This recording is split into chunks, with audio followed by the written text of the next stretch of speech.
नमस्कार। मैं सुनीता कथा मंथन में आप सबका स्वागत करती हूँ। कथा मंथन में आज सुनिए ब्योमकेश सीरीज की कहानी ब्योमकेश तथा भरत बाबू का छठा अध्याय। लेखक शरदेंदु बंदोपाध्याय। इसके पहले के अध्याय आपको हमारी प्लेलिस्ट से मिल जाएंगे, लिंक आपको आई बटन में मिल जाएगा। शशांक बाबू का विश्वास शायद ब्योमकेश के ऊपर से उठ गया था, इसलिए उन्होंने कैलाश बाबू के घर से लौटने के बाद उस दिन हत्या का मामला नहीं उठाया था। इसके अलावा उनके काम का बोझ भी अत्यधिक बढ़ गया था और पूजा का त्योहार नज़दीक होने के कारण उनके पास वैसे भी कुछ खास अवसर नहीं था। इसके पश्चात हमने अगले 2-3 दिन कस्बे और उसके बाहरी इलाकों में भटकते हुए बिताए। वह एक प्राचीन स्थान था और उससे अनेक किंवदंतियां और ऐतिहासिक कथाएं जुड़ी हुई थी, जो जरासंध के युग से लेकर रॉबर्ट क्लाइव के जमाने तक आती थी। इतिहास में रुचि रखने वालों के लिए वह कस्बा अत्यंत श्रेयस्कर था। कस्बे की सैर करते हुए हमें महसूस हुआ कि ब्योमकेश शायद हत्या के बारे में भूल गए थे। इस संबंध में उनकी एकमात्र गतिविधि यह थी कि वे प्रत्येक शाम कैलाश बाबू के घर जाते और उन्हें अनेक प्रकार से घर से बाहर जाने के लिए राजी करने की कोशिश करते। उनके अत्यंत निपुणतापूर्वक बुने हुए कथानक का कुछ प्रभाव भी होता दिखाई देने लगा। कैलाश बाबू ने एक प्रकार से उदासीन सहमति जतानी प्रारंभ कर दी। एक सप्ताह अथवा उसके आसपास वहां से जाने के लिए अपनी सहमति भी दे दी। किले के बाहर एक उपयुक्त घर भी खोज लिया और निर्णय हुआ कि अगले रविवार को वे अपना मकान बदल देंगे। रविवार की सुबह चाय पीते हुए ब्योमकेश ने कहा, शशांक, अब हमें अपना लंगर उठा लेना चाहिए। हमें यहाँ रहते काफी समय हो गया। इतनी जल्दी? शशांक बाबू ने कहा, तुम दोनों यहाँ कुछ दिन और क्यों नहीं ठहर जाते? तुम्हारे पास कलकत्ता में तत्काल कोई काम भी नहीं है? क्यों? उन्होंने जो कुछ कहा वह मात्र सदाशयता का परिचायक था, परंतु उनके स्वर में उत्साह का अभाव था। हाँ, शायद नहीं है, ब्योमकेश ने उत्तर दिया, लेकिन आदमी को अपनी दुकान खुली रखनी चाहिए। क्या पता कब कौन सा ग्राहक आ जाए। यह बात सच है। तुम कब जाने के बारे में सोच रहे हो? आज। हमने बड़े आराम से अपनी छुट्टियां बिताई। मैं इसे बहुत दिनों तक याद रखूंगा। आज? अच्छी बात है, अपनी तैयारी करो। शशांक बाबू ने कुछ देर खिड़की के बाहर देखने के बाद मंद स्वर में कुछ कहा। परंतु यह सारा मामला अभी तक सुलझा नहीं है। मैं इस बात से इनकार नहीं करता कि यह एक पेचीदा मामला है, परंतु तुम्हारी प्रतिष्ठा पर विचार करते हुए मैंने उम्मीद की थी कि तुम इस मामले को हल कर दोगे। किस संदर्भ में बात कर रहे हो? बैकुंठ बाबू की हत्या के बारे में? क्या भूल गए? अरे नहीं, मैं कतई नहीं भूला हूँ, लेकिन अब इसमें कुछ और सीखने के लिए नहीं है। सीखने के लिए? तुम्हारे कहने का तात्पर्य क्या है? क्या तुमने इस मामले में सब कुछ सीख लिया? अच्छी बात है, तुम निश्चय ही ऐसा कह सकते हो। क्या? मैं कुछ समझा नहीं। शशांक बाबू ने ब्योमकेश के चेहरे की ओर अपनी कुर्सी घुमाते हुए कहा, क्यों? मैं तो बैकुंठ बाबू की हत्या के मामले को कई दिनों पहले ही जान गया था। ब्योमकेश ने आश्चर्य मिश्रित स्वर में घोषणा की। क्या अभी भी हमें उस मामले में माथापच्ची करना है? शशांक बाबू ने उनकी ओर हतप्रभ होकर देखा। लेकिन तुम कई दिनों पहले ही जान गए थे। तुम्हारे कहने का क्या अर्थ है? क्या तुम्हें पता चल गया बैकुंठ बाबू की हत्या किसने की? लेकिन इसका पता तो मुझे पिछले रविवार को ही चल गया था। तब फिर तुमने इतने दिनों तक मेरे से बात क्यों छिपाई? साफ कहूं तो तुम्हारे व्यवहार से मुझे यही आभास हुआ कि पुलिस को मेरी सहायता की कोई आवश्यकता नहीं है। ब्योमकेश ने फीकी मुस्कान के साथ उत्तर दिया। जो तरीके हम बंगाल में अपनाते हैं वे यहाँ हास्यास्पद लगते हैं। तुमने उंगलियों के निशान और कागज की रद्दी के बारे में के तरीके में जो कुछ कहा वह असीम है, इसलिए मैंने अपनी ओर से बताने की पहल नहीं की। जरा कल्पना करो कि यदि तुम्हारा पूरा पुलिस समुदाय तुम्हारी ही तरह मेरी बातों की हंसी उड़ाता और मेरे तथ्यों को कोई लोमहर्षक कहानी बताकर खारिज कर देता तो मेरे ऊपर क्या बीतती। लेकिन तुम मुझे व्यक्तिगत तौर पर बता सकते थे। आखिरकार मैं तुम्हारा मित्र हूँ। उन सब बातों पर ध्यान मत दो। अब मुझे यह बताओ कि तुम्हें क्या जानकारी हाथ लगी? शशांक बाबू ने कहा। ब्योमकेश शांत थे। अरे कौन है हत्यारा? क्या हम उसे जानते हैं? ब्योमकेश मुस्कुराए। ब्योमकेश के घुटनों पर अपना हाथ रखते हुए शशांक बाबू ने याचना के स्वर में कहा, मुझे बताओ ब्योमकेश, किसने किया वह? भूत ने। हतप्रभ शशांक बाबू ने कुछ देर तक खामोशी से ब्योमकेश की ओर देखा। तत्पश्चात उन्होंने कहा, क्या तुम मजाक कर रहे हो? भूत ने उनकी हत्या की? मेरे कहने का अर्थ कुछ वैसा ही है। धूल में लट मत मारो ब्योमकेश, शशांक बाबू ने अधीर होते हुए कहा। यदि तुम्हें सचमुच यकीन है कि उनकी हत्या भूत ने की, तब उन्होंने निराश होकर अपना माथा पीटा। व्योमकेश मनी मन मुस्कुराए। बरामदे में एक चक्कर काटने के बाद उन्होंने कहा, यदि मुझे आज तुम्हें सारा विवरण देना पड़ेगा तो मैं आज यहाँ से जा नहीं सकूंगा। मुझे रात में फिर यहाँ ठहरना होगा और तुम इसे तब तक नहीं समझ सकोगे जब तक कि मैं अपराधी को पुलिस के हाथों में नहीं सौंप देता। कैलाश बाबू आज अपना घर बदल रहे हैं, इसलिए मुझे आज रात को हत्यारे को पकड़ने की उम्मीद है। इतना कहकर वे शांत हो गए। कुछ पल बाद उन्होंने अपनी बात आगे बढ़ाई। ऐसा लगता है कि कोई बैकुंठ बाबू की बेटी को लेकर अत्यंत नाराज है। उन सब चीज़ों पर ध्यान मत दो। अब मुझे यह स्पष्ट करने दो कि हमें अनिवार्यता करना क्या है। पतझड़ का मौसम था। दिन छोटे होने लगे। शाम का 6 बजे ही अंधेरा हो जाता था और किले के निवासी रात 9 बजे तक बिस्तर में जाकर सो जाते थे। विगत कुछ दिनों से मैंने वहां ऐसा ही कुछ देखा था। हम तीनों उस रात 9 बजे से थोड़ा पहले ही घर से रवाना हो गए। ब्योमकेश ने एक टॉर्च ले ली और शशांक बाबू ने अपनी जेब से एक जोड़ी हथकड़ियां डाल ली। सड़क लोगों से खाली एवं सुनसान थी। अर्धचंद्र को छिपाए हुए आसमान में बादल छा गए। सड़क के किनारे थोड़ी थोड़ी दूरी पर लगे मिट्टी के तेल वाले लैंप पोस्टों से में से मध्यम रोशनी आ रही थी, जो घने अंधेरे को चीर पाने में असफल थी। हमें रास्ते में एक भी प्राणी के दर्शन नहीं हुए। जब हम कैलाश बाबू के खाली मकान पर पहुंचे तो उस समय सरकारी खजाने की घड़ी से 9 बजने की आवाज सुनाई पड़ी। सड़क के आसपास देखते हुए शशांक बाबू ने धीरे से सीटी बजाई। अंधेरे से एक आदमी का स्वर उठा। हम लोग उसे देख नहीं पाए, हमारे कानों में केवल उसके चलने की आवाज है। व्योमकेश ने उसके कान में कुछ कहा, उसके बाद वह फिर गायब हो गया। हम चौकन्ने होकर घर में दाखिल हुए। वह खाली था। उसके सभी दरवाजे व खिड़कियां खुली थी। मकान में कहीं से भी कोई रोशनी नहीं आ रही थी। मकान किसी निर्जीव शव की भांति वीरान पड़ा था। हम दबे पांव ऊपर गए। व्योमकेश कैलाश बाबू के कमरे के बाहर पल भर के लिए रुके। कमरे में प्रवेश करते हुए उन्होंने अपनी टॉर्च चलाई, जिसकी उसकी रोशनी पूरे कमरे में फैल गई। कमरा पूरी तरह खाली था। कैलाश बाबू के साथ साथ बिस्तर समेत उनका सारा सामान भी वहां से ले जाया जा चुका था। खाली कमरे की खुली खिड़की से गंगा की शीतल हवा वातावरण को सुगंध बना रही थी। कमरा बंद करने के बाद व्योमकेश ने टॉर्च बुझा दी। फर्श पर पसरते हुए उन्होंने सौम्य स्वर में हमसे बैठने के लिए कहा। अभी कोई पता नहीं है कि हमें कितनी देर तक यहाँ इंतजार करना पड़े। हमें यहाँ सुबह 3 बजे तक रहना होगा। अजीत, जैसे ही मैं टॉर्च जलाऊं तुम फौरन खिड़की पर जाकर उसकी निगरानी करना।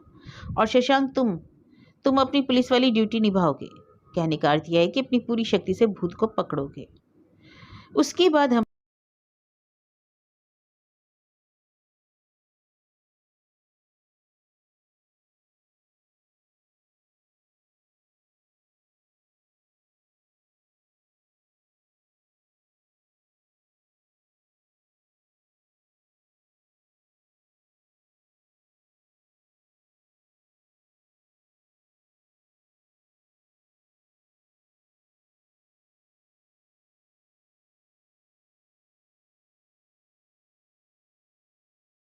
ने अपने पंजे से मेरा घुटना पकड़ लिया और जमाई अदबीज ही खत्म हो गई। खिड़की के पास कोई आवाज हुई। मैं कुछ स्पष्ट देख नहीं सका। मेरे कानों में अस्पष्ट आवाज पड़ी। वह दोबारा नहीं दोहराई गई। मैंने कुछ सुनने के प्रयास में अपनी सांसें रोकी, लेकिन कुछ सुन नहीं सका। मुझे केवल अपने दिल की तेज होती धड़कनें सुनाई दे रही थी।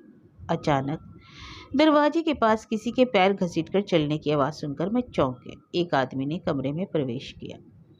वह हमसे 2 फीट से अधिक दूर नहीं था, लेकिन मैं किसी भी सूरत में उसे देख नहीं सका। क्या उसे हमारे कमरे में छिपे होने की जानकारी थी? कौन था वह? अब वह क्या करेगा? मेरी रीढ़ में सुरसुरी दौड़ गई। जिस तरह सुबह कमरे में बंद दरवाजों के सुराख से धूप छनकर आती है, उसी प्रकार एक पतली सी रुपहली रोशनी कमरे के अंदर चमकी और हमारे सामने वाली दीवार पर मुड़ गई। अत्यंत पतली किरण थी वह, लेकिन कमरे में प्रकाश लाने के लिए पर्याप्त थी। हमने देखा कि एक लंबा पतला आदमी हमारी और अपनी पीठ किए खड़ा था और अपने हाथ की टॉर्च की पतली रोशनी में कुछ खोजने की कोशिश कर रहा था। व्योमकेश ने अपनी टॉर्च जला दी। पल भर के लिए मेरी आंखें उसकी रोशनी में चुंधिया गई। उसके बाद मैंने खिड़की पर जाकर अपनी पोजीशन ले ली। अजनबी ने एक झटके में अपनी आंखें बंद किए हुए हमारी ओर मुड़ा। मैं उसका चेहरा नहीं देख सका। उसके बाद एक साथ कई घटनाएं हुई। घुसपैठिया चीते की तरह मेरे ऊपर टूट पड़ा। शशांक बाबू ने उसे पहलवान की तरह कसकर पकड़ लिया और हम तीनों फर्श पर गुत्थम गुत्ता हो गए। शशांक बाबू उसे आसानी से छोड़ने वाले नहीं थे। उन्होंने अजनबी के पैर पकड़ लिए। वह उससे आजाद नहीं हो सका। वह शशांक बाबू को घसीटते हुए खिड़की की ओर बढ़ा। अब मैंने टॉर्च की रोशनी में उसके ऐंठे और गाढ़े रंग से रंगे हुए चेहरे की एक झलक देखी। वह सचमुच एक भूत की तरह दिखाई दे रहा था। व्योमकेश ने शांत स्वर में कहा, शैलेन बाबू, अगर आप खिड़की के रास्ते से भागने की कोशिश करेंगे तो आपके हाथ केवल तकलीफ ही होगी। आपकी बैसाखियां वहां नहीं है। सिपाही भानु प्रताप सिंह और उनके साथियों ने उन्हें वहां से हटा दिया। वे लोग आपकी प्रतीक्षा कर रहे हैं। अपनी आवाज ऊंची करते हुए उन्होंने अपनी बात जारी रखी। कांस्टेबल सिंह, आप ऊपर आ जाइए। वह कुंकार चेहरा मेरी ओर मुड़ा। शैलेन बाबू, हमारे शुभ चिंतक शैलेन बाबू इस रूप में? यह देखकर हैरान और सुन हो गया। कुछ पल के लिए शैलेन बाबू के नकली चेहरे की खुंकार और राक्षसी आंखें व्योमकेश की ओर मुड़ी, जैसे मानो फट पड़ेंगी। जंगली भालू की तरह दांत दिखाते हुए उन्होंने कुछ कहने की कोशिश की, लेकिन कुछ कह नहीं पाए। उनके गले से एक भर्राई आवाज निकली और अचानक शिथिल होकर जमीन पर गिर पड़े। शशांक बाबू जब शैलेन बाबू के पैरों को छोड़कर अपने पैरों पर खड़े हुए तो व्योमकेश ने कहा, शशांक बाबू, आप शैलेन बाबू को जानते हैं, परंतु शायद आप इनके असली नाम से परिचित नहीं हैं। मैं देख रहा हूँ कि आपके कंधे से खून बह रहा है, परंतु ये घाव गंभीर नहीं है। 3-4 आयोडीन का एक फाही ठीक करने के लिए काफ़ी है। इसके अलावा चूंकि आप पुलिस की नौकरी में हैं, इसलिए आपको अपनी नौकरी के तो आनुषंगिक प्रभावों को झेलना ही पड़ेगा। आप इसकी बिल्कुल चिंता मत कीजिए। आइए मैं आपको शैलेन बाबू का असली पहचान बताता हूँ। वह सर्कस के जाने माने खिलाड़ी हैं और बैकुंठ बाबू के गुमशुदा दामाद हैं। यदि इन्होंने आपके कंधे पर सचमुच काटा होता तो आप इसे कहावती मुहावरे की तरह किसी दामाद की ओर से किया मजाक मान सकते थे, लेकिन शशांक बाबू उसे किसी भी तरह से मजाक मानने को तैयार नहीं थे। उन्होंने खामोशी से अपनी हथकड़ियां दामाद जी की कलाई में जकड़ दी। उसी क्षण कांस्टेबल भानु प्रताप सिंह ने अपनी बड़ी हुई दाढ़ी और ऐठी हुई मूंछों के साथ आकर सैल्यूट किया। अपनी घड़ी पर निगाह डालते हुए व्योमकेश ने कहा, केवल 17 मिनट बचे, इसलिए स्टेशन के ओर रवाना होने से पूर्व मैं आपको जल्दी से अपना स्पष्टीकरण दे देता हूँ। यह कहना व्यर्थ है कि बैकुंठ बाबू के हत्यारे की गिरफ्तारी से शहर में कितनी सनसनी फैली। बहरहाल लोगों को यह जानकारी अवश्य मिल गई कि असंभव को संभव बनाने वाले व्यक्ति केवल व्योमकेश ही थे। स्नेह और संतोष को बनाए रखने की भरसक कोशिश के बावजूद शशांक बाबू इस लक्ष्य को प्राप्त करने में विफल रहे। इसलिए हमने अनावश्यक विलंब किए बिना कलकत्ता वापस लौटने का निर्णय किया। कैलाश बाबू अपने पुराने निवास पर लौट चुके थे। अपने प्रस्थान से पूर्व हम लोग उनके शयन कक्ष में एकत्र हुए। शशांक बाबू, वरद बाबू और अमूल्य बाबू भी वहां मौजूद थे। अपने बिस्तर पर आधे बैठे और आधे लेटे। कैलाश बाबू अपने चेहरे पर एक अपरिचित अपनत्व का भाव लाने का प्रयास कर रहे थे। अपने पुत्र पर मिथ्या संदेह करने का पश्चाताप उनके चेहरे पर साफ दिखाई दे रहा था। उन्होंने अचानक कहा, अब मैं महसूस करता हूँ कि वह ना कोई भूत था और ना ही कोई राक्षस, बल्कि शैलेन बाबू थे। अरे कितना दुष्ट और मक्कार आदमी है। क्या आपको याद है कि उसने इसी कमरे में बैठकर उस दिन वहाँ कहकर चिल्लाया था? सब झूठ था। उसने कुछ भी नहीं देखा था। वह केवल हमें धोखा देने की कोशिश कर रहा था ताकि हम यह कल्पना भी न कर सकें कि वह भूत और कोई नहीं बल्कि स्वयं था।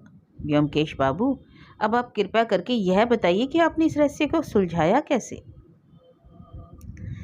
सब लोग उत्सुकता पूर्वक व्योमकेश की ओर देखने लगे। व्योमकेश ने मुस्कुराते हुए अपनी बात शुरू की।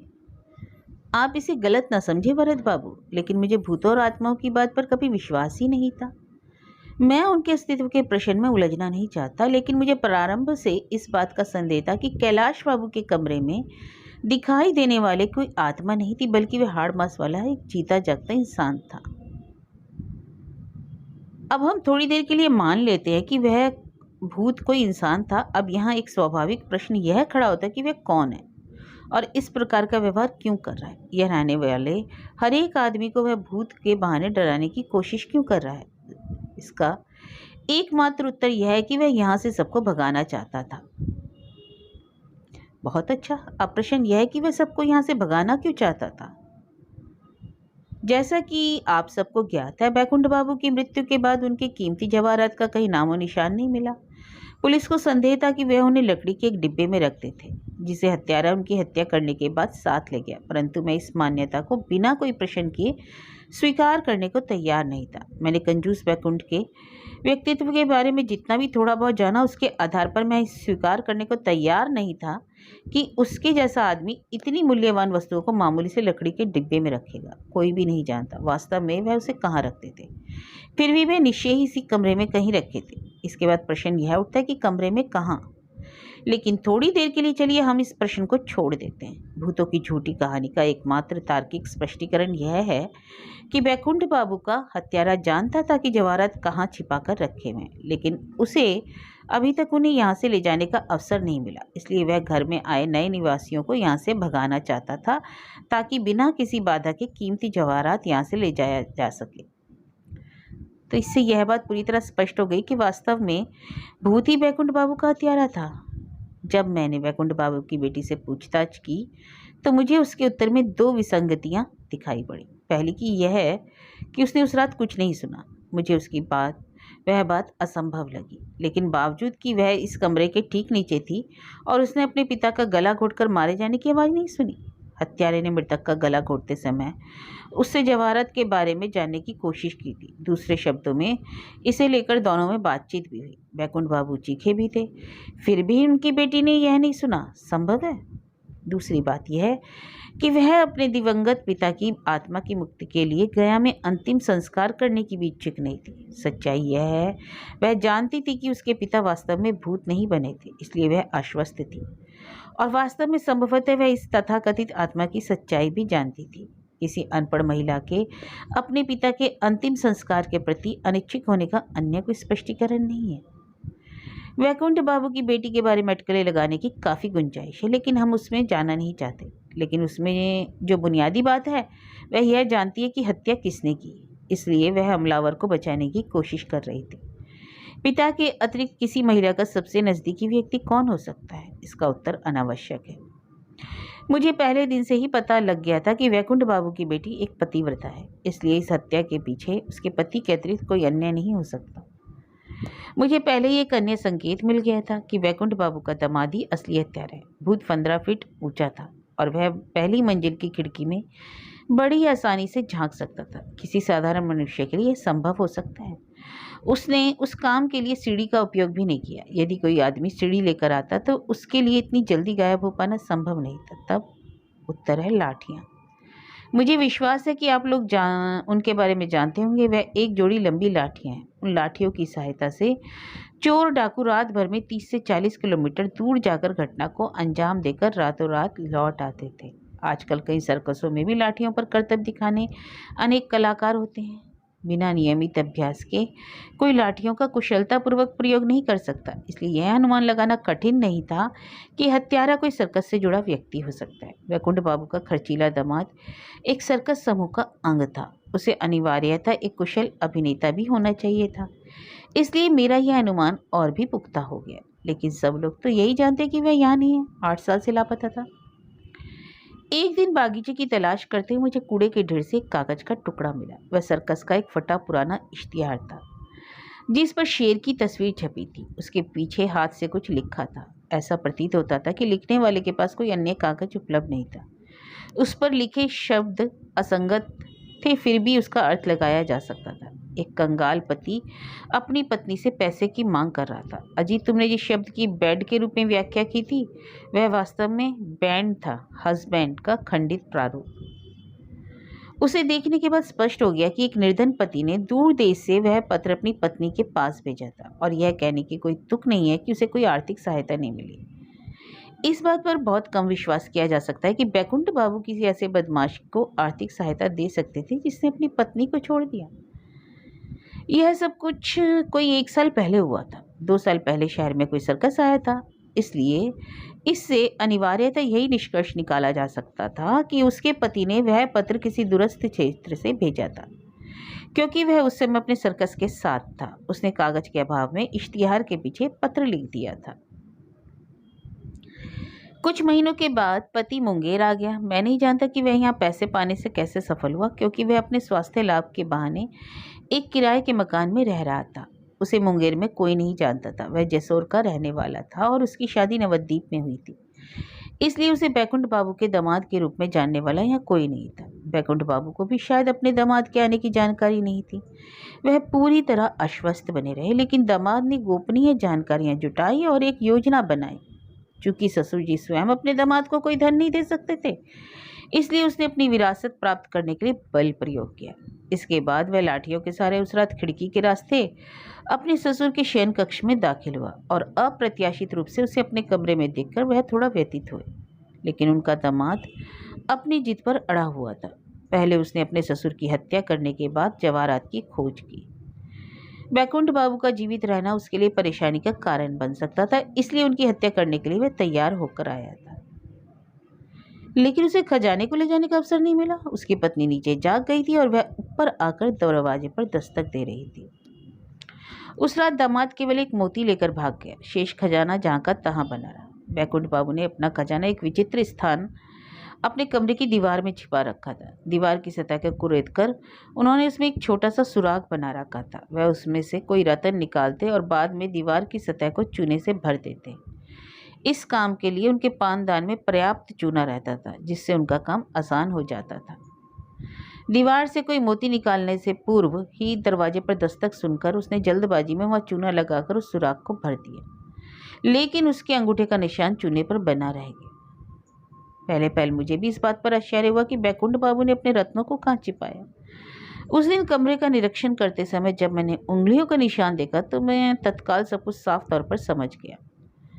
2.5 लाख रुपए मूल्य के जवाहरात पूरे कमरे में चूने की परतों के नीचे छिपा कर रखे गए थे। उन्होंने उन्हें इतनी सफाई से छिपाया था कि सूक्ष्मतम जांच से भी कुछ पता नहीं चला।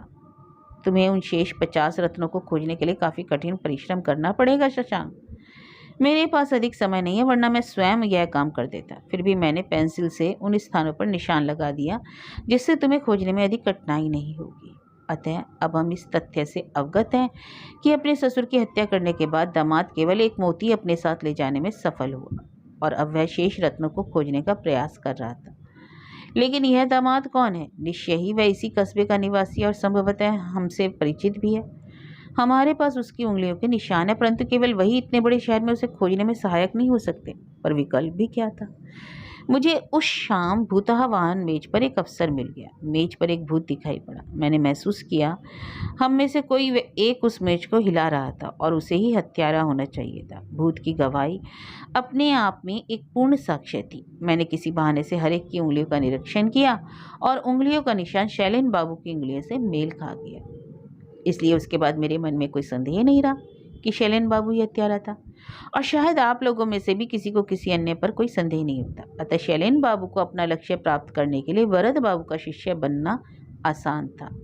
वह आदमी बाहर से अत्यंत मृदुभाषी एवं अबोध नजर आता है, परंतु अंदर से वह एक अत्यंत निर्दयी खूंखार भेड़िया है। उसके हृदय में करुणा के लिए कोई स्थान नहीं। व्योमकेश ठहर गए। प्रत्येक व्यक्ति निःशब्द था। अमूल्य बाबू ने गहरी सांस छोड़ते हुए कहा, अरे मुझे तो काफ़ी राहत मिली। इन सब चीज़ों के अतिरिक्त व्योमकेश बाबू, आपने हमें वरद बाबू के भूतों से बचा लिया। जिस तरीके से उनकी गतिविधियां चल रही थी, उन्हें देखते हुए एक दिन मैं भी उनका भक्त बन सकता था। आपने वरद बाबू के भूत को भगा दिया, इसके लिए लाख लाख धन्यवाद। सब लोग हंस पड़े। वरद बाबू ने धीरे से कहा। अमूल्य बाबू से पूछा, तुम क्या बुदबुदा रहे हो? किसी एक हाथी के सिर में मोती न मिलने का अर्थ यह नहीं है कि उसका अस्तित्व ही नहीं है। मैंने किसी हाथी के सिर की खोज तो नहीं की, अमूल्य बाबू ने प्रतिक्रिया दी, लेकिन हम में से हर एक यह जान गया कि तुम्हारे सिर में क्या छिपा है। अच्छा, मेरे 17 मिनट बीत चुके। अब मैं अनुमति चाहता हूँ। मैं ताराशंकर बाबू, जो निस्संदेह एक उदार व्यक्ति हैं, को पहले ही अलविदा कह चुका। मेरे सम्मानजनक अभिवादन आप लोग उनके पास एक बार फिर भिजवा दीजिएगा। अच्छा चलो अजीत, अब हम चलते हैं।